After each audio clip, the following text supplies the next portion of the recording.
한미일 동시에 뒤흔드는 금리와 환율, 버블 경고 아니다. 버블이 터진다는 경고가 아니라 이미 대가들은 포트폴리오를 바꾸고 있다는 신호다. 시장을 떠나는 게 아니라 시장 안에서 자리를 옮기고 있다는 이야기다. 그래서 지금의 주식 투자는 무엇을 더 살까의 문제가 아니라 무엇을 바꿀까의 문제에 가깝다.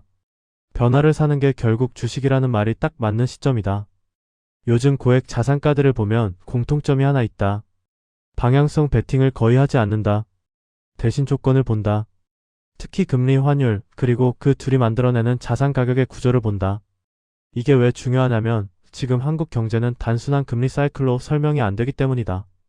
선진국처럼 물가랑 성장만 보고 결정하는 구조가 아니다.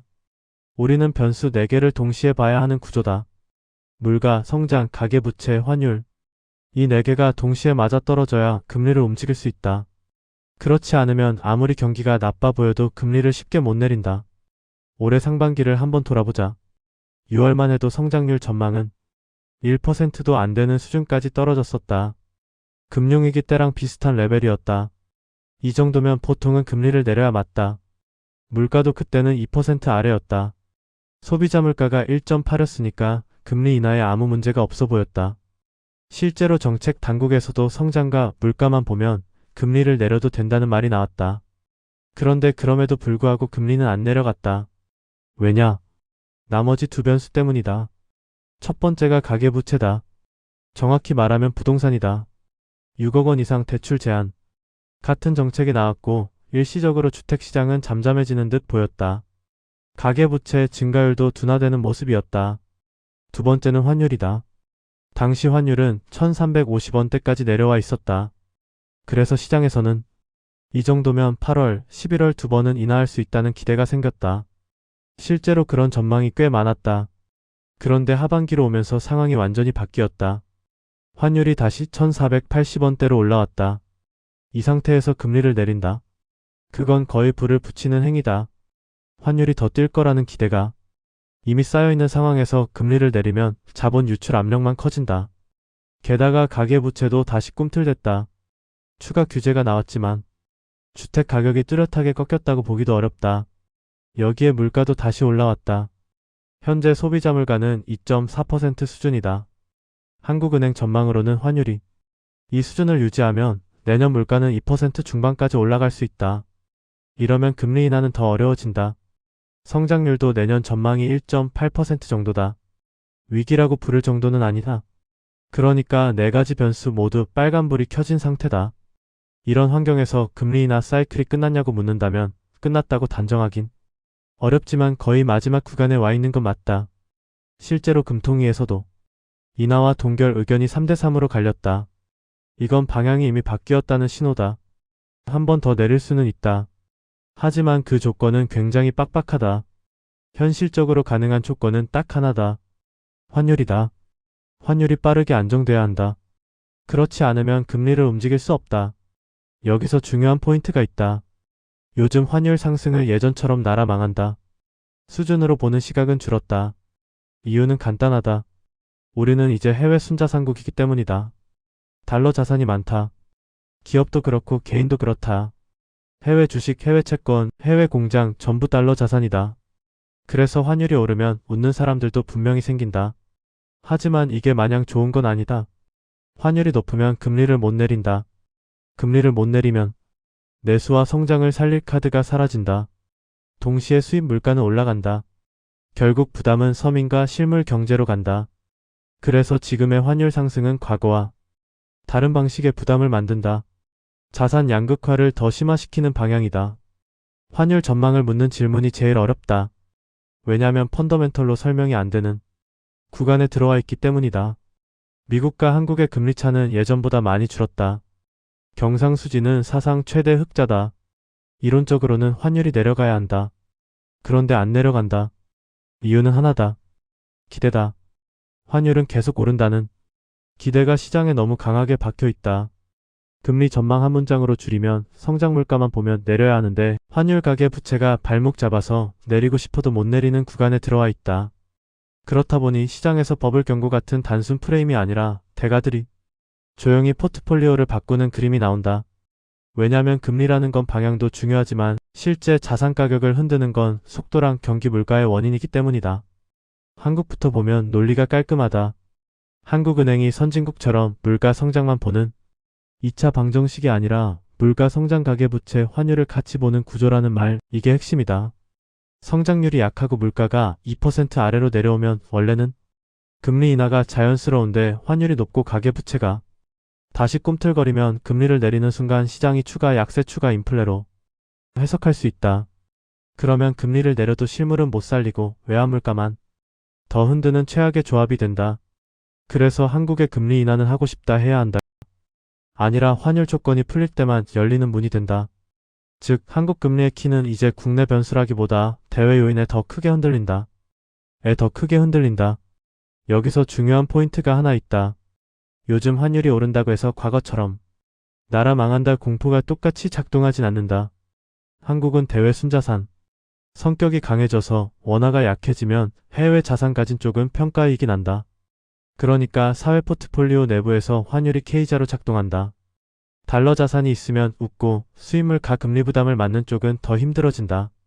그래서 환율은 단순 가격이 아니라 분배와 자산 배분을 갈라놓는 변수가 된다. 다음은 미국이다. FOMC가 금리를 내렸는데 시장 금리가 왜 안 내려가? 라는 질문에 답이 있다. 금리 인하는 똑같이 25bp여도 매파적 인하면 시장 금리가 덜 내려가거나 오히려 장기 금리가 버틴다. 이유는 단순하다. 앞으로의 폭가 속도를 시장이 보수적으로 보게 만드는 신호가 있었다.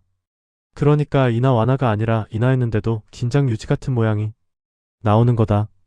그게 매파적 인하다. 그렇다. 그리고 점도표 의미 있냐?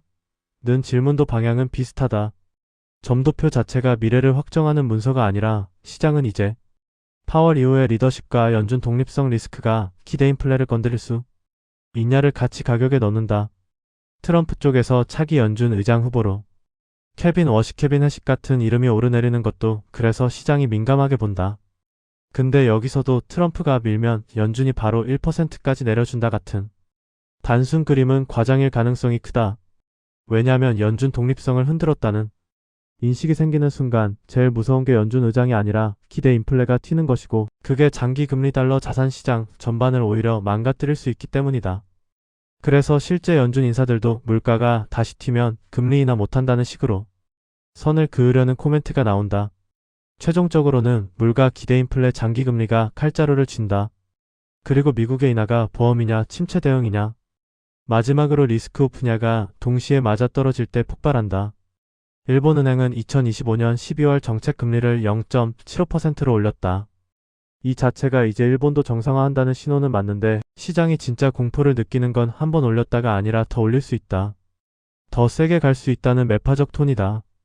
실제로 과거 변동성 국면에서 캐리 청산이 거칠게 나올 때는 일본이 생각보다 세게 간다, 미국이 생각보다 위험해졌다가 같이 붙었다는 분석이 많다. 그래서 엔화가 안전자산처럼 움직이는 순간이 생기는 거다. 상대국이 위험해 보이면 금리 조금 더 준다 해도 사람은 살아남는 게 먼저라서 돌아온다. 그럼 일본은 금리 올리는데 재정은 확장? 앞바퀴 뒷바퀴 충돌 아니냐? 이것도 정리해보자. 이게 말이 안 되는 것 같지만 현실에서 자주 나오는 조합이다. 핵심은 돈을 푸는 목적이다. 진짜로 아무데나 뿌리면 물가만 올리고 부채만 쌓이는데 일본이 말하는 건 명분상 신성장 산업 쪽에 집중 투입해서 새 세원을 만들겠다는 거다. 물론 이상적이고 시간이 걸린다. 근데 전략 자체는 재정은 주사기 필요한데 집중, 통화는 바늘 전체 과열을 제어이라는 조합으로 설명이 된다. 다만 시장이 믿어줄지는 별개고 믿음이 깨지는 순간엔 통화 정책이 더 세게 가야 해서 변동성이 커진다.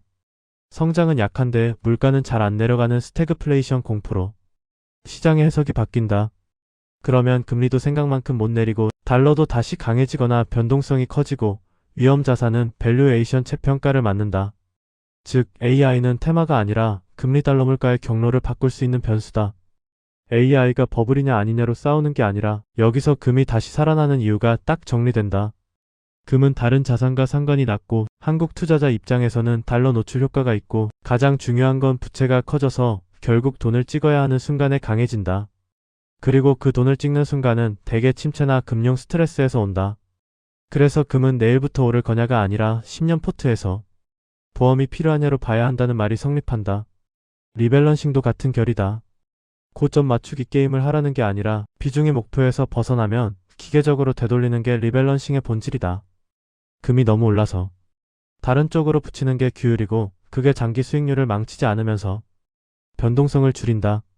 반대로 매일매일 리밸런싱하면 꽃이 피기도 전에 계속 잘라서 복리의 시간을 죽일 수 있다. 지금 시장이 보는 핵심 리스크는 금리 인하를 못한다가 아니라 금리 인하를 침체 때문에 하게 되는 순간이다. 그때는 인하가 호재가 아니라 공포가 된다. 한국은 결국 환율이 안정되며 물가 기대를 낮출 수 있는지 지금은 바로 그 전환의 시기라는 해석이 가능하다. 이건 부동산이랑 똑같다. 모두가 오를 거라고 믿으면 미래의 수요가 현재로 당겨진다. 환율도 마찬가지다. 앞으로 더 비쌀 것 같으면 지금 사야 한다는 심리가 작동한다. 이게 쌓이면 방향이 아니라 속도가 문제가 된다. 그래서 외환당국이 지금 하고 있는 건 레벨을 낮추는 게 아니라 속도를 조절하는 일이다. 급등만 막는 거다. 급등하면 뉴스가 되고 뉴스가 되면 공포와 FOMO가 생기고 그러면 더 사게 된다. 이 악순환을 끊는 게 핵심이다. 이 과정에서 중요한 역할을 하는 게 국민연금이다. 국민연금의 외환 스왑, 전략적 환해지 확대는 방향을 바꾸는 수단이 아니다. 달러 수요를 시장 밖으로 빼는 장치다. 국민연금이 시장에서 달러를 직접 사지 않게 만들면 그만큼 수급 압력이 줄어든다. 환해지가 늘어나면 현물 달러 매도가 늘어나는 효과도 있다. 결국 이것도 속도 조절이다. 그래서 실제로 보면 1480원 근처에서 환율은 잘 안 뚫고 있다.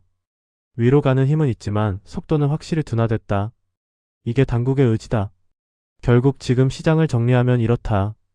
금리는 내리기 어렵다. 환율은 높지만 급등은 제어되고 있다. 성장도 물가도 애매하다.